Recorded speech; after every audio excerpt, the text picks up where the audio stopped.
Assalamualaikum warahmatullahi wabarakatuh. Perkenalkan, saya Sri Maulina Otoluwa dengan NIM 43342003 dari Program Studi Pendidikan IPA Universitas Negeri Gorontalo. Tujuan saya membuat Wise Voice ini adalah untuk berbagi pengetahuan dan untuk memenuhi salah satu tugas mata kuliah Pendidikan Pancasila yang diampuh oleh Bapak Dr. Masri Kudrat Umar SPD MPD dengan topik Urgensi Pancasila sebagai Pandangan Hidup dan Dasar Negara. Suatu negara pasti mempunyai identitas nasional sendiri-sendiri yang berbeda antara negara yang satu dengan negara yang lain, karena identitas nasional suatu bangsa menunjukkan kepribadian suatu bangsa tersebut. Pancasila adalah jati diri bangsa Indonesia sebagai falsafah, ideologi, dan alat pemersatu bangsa Indonesia. Pancasila merupakan pandangan hidup, dasar negara, dan pemersatu bangsa Indonesia yang majemuk. Begitu besar pengaruh Pancasila terhadap bangsa dan negara Indonesia. Kondisi ini dapat terjadi karena perjalanan sejarah dan kompleksitas keberadaan bangsa Indonesia seperti keragaman suku, agama, bahasa daerah, pulau, adat istiadat, kebiasaan budaya, serta warna kulit yang jauh berbeda satu sama lain, tetapi mutlak hal tersebut harus dipersatukan. Begitu banyak permasalahan yang sedang bangsa kita hadapi, mulai dari hal yang sepele sampai ke persoalan yang vital.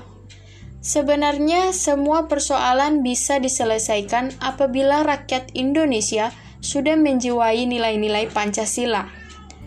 Tetapi kenyataannya, negara kita hanya meninggikan keilmuan, ilmu pengetahuan tanpa adanya pendalaman Pancasila serta penerapan nilai-nilai Pancasila tersebut.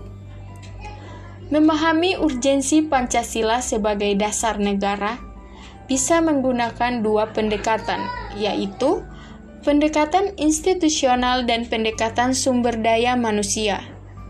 Pendekatan institusional adalah membentuk dan menyelenggarakan negara yang berdasarkan pada nilai-nilai Pancasila, sehingga negara Indonesia dapat mewujudkan tujuan negara atau terpenuhinya kepentingan nasional. Sementara itu, pendekatan sumber daya manusia terdapat pada dua aspek, yaitu orang-orang yang menjalankan pemerintahan dengan cara melaksanakan nilai-nilai Pancasila secara murni dan konsekuen di dalam mengemban tugas dan bertanggung jawab, sehingga kebijakan negara akan menghasilkan kebijakan yang mengedepankan kepentingan rakyat.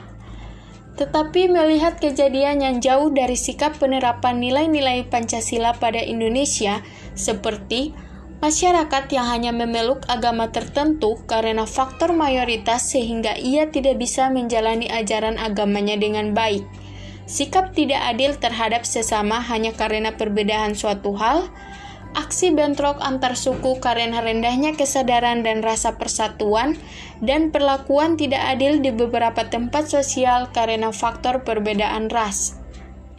Untuk mengatasi beberapa masalah yang ada, perlu pemahaman yang mendalam terhadap urgensi Pancasila sebagai dasar negara.